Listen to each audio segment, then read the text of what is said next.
He hadn't called in almost a year. That alone should have told me everything. But when the phone rang that Thursday afternoon and I saw Ethan's name light up the screen, I felt something. Not quite joy. Not relief. Just that flutter in the chest you get when someone you once gave your life to suddenly remembers you exist. He said they were throwing a birthday party for Emily, my granddaughter.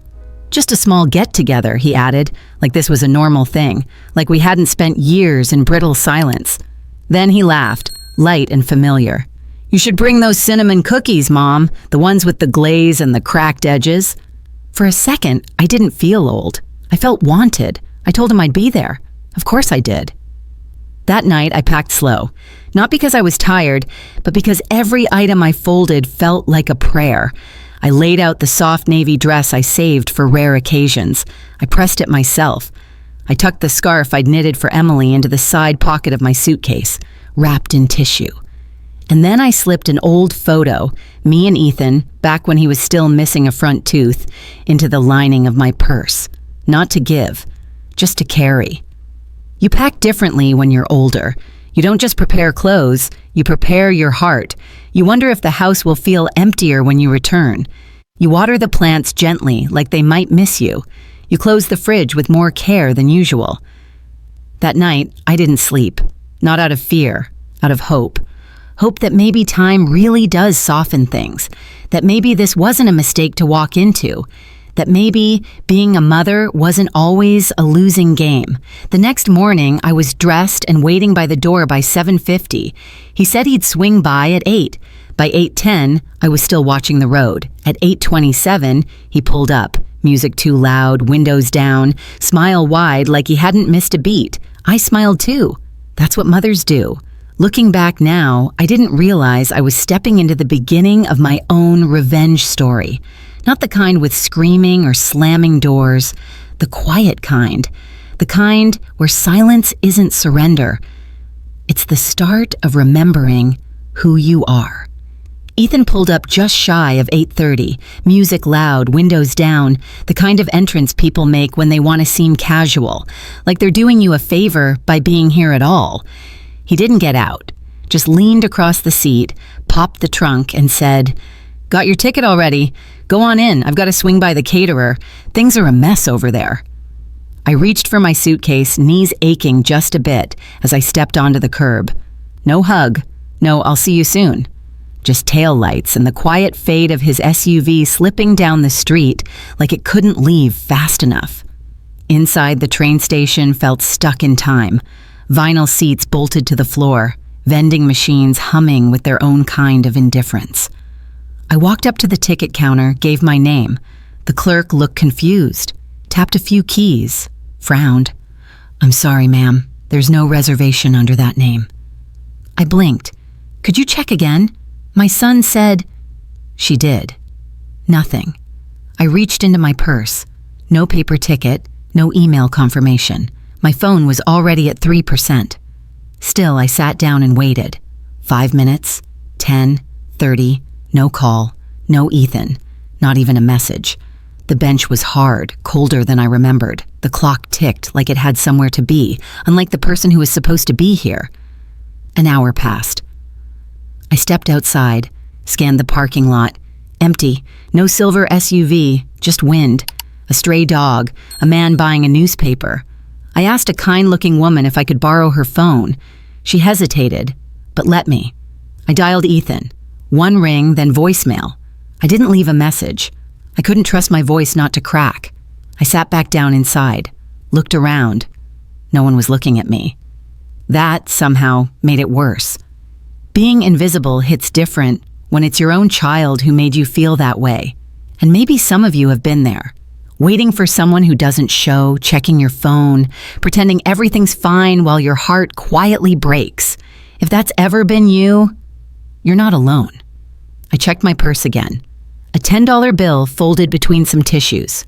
That was it. That and the realization that I wasn't a passenger anymore. I was the one left behind. The bench at the station felt colder now, harder than before. I'd been sitting for nearly 2 hours. My body was still, but inside, something was unraveling. I looked down at my hands. They weren't trembling, but they didn't feel like mine anymore. No ticket, no money, no sun, no explanation, just a quiet unraveling. The clerk behind the glass stopped glancing over. I was just another old woman now, one of those background shapes you stop noticing after a while. Eventually, I stood. I didn't even know why.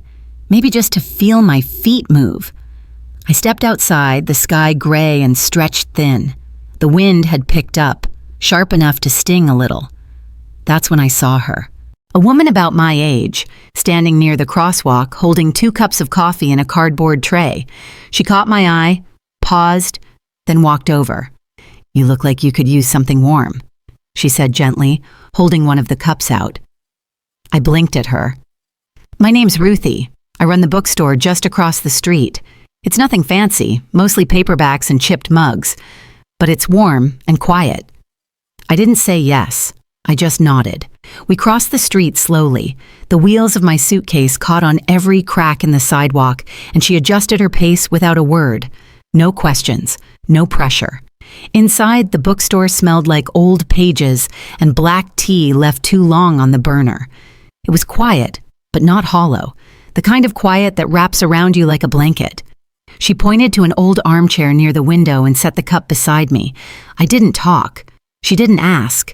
She just moved behind the counter, turned on a small kettle, and pulled 2 chipped mugs from a low shelf. Her movements were slow, but steady. Familiar, like this was something she did often, save someone quietly. For the first time all day, I let myself sit, really sit, not waiting, not pretending, just there. And it hit me. Not the betrayal, not even the confusion. What hurt the most was how easy it had been to erase me. No arguments, no screaming, just a missing ticket and a car that never came back. That's how people disappear, I guess. Not with a bang, but with silence. And that kind of loss, it doesn't make headlines. It just settles deep, where no one sees. I didn't go home right away after the bookshop. I stayed 2 nights. Ruthie never asked why, never made it feel like charity. She just made oatmeal in the mornings and let me sit by the window in the afternoons. By the 3rd day, I felt steadier. Not okay, just steadier. When I finally walked into my apartment, everything felt suspended, like the air hadn't moved since I left. I set my suitcase down, peeled off my coat, and went straight to the hallway closet. Tucked inside, behind old blankets and tax folders, was a slim metal file drawer. It stuck a little, like it hadn't been opened in years. I yanked it loose. Inside was the trust paperwork, the one my husband set up before his 2nd surgery. It was supposed to protect Ethan and Emily, but for now, I was still the trustee. The final say was mine, unless, of course, someone proved I wasn't competent. I flipped to the last page.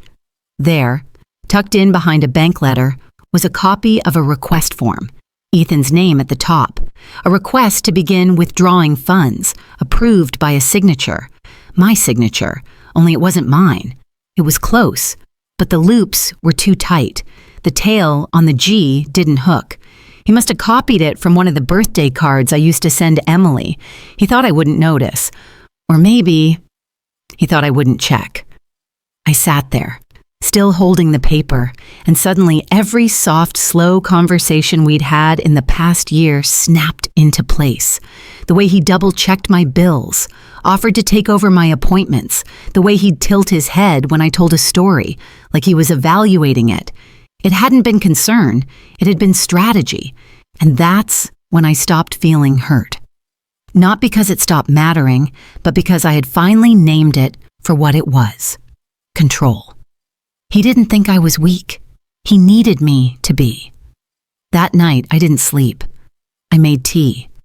I sat at the table and opened a blank envelope.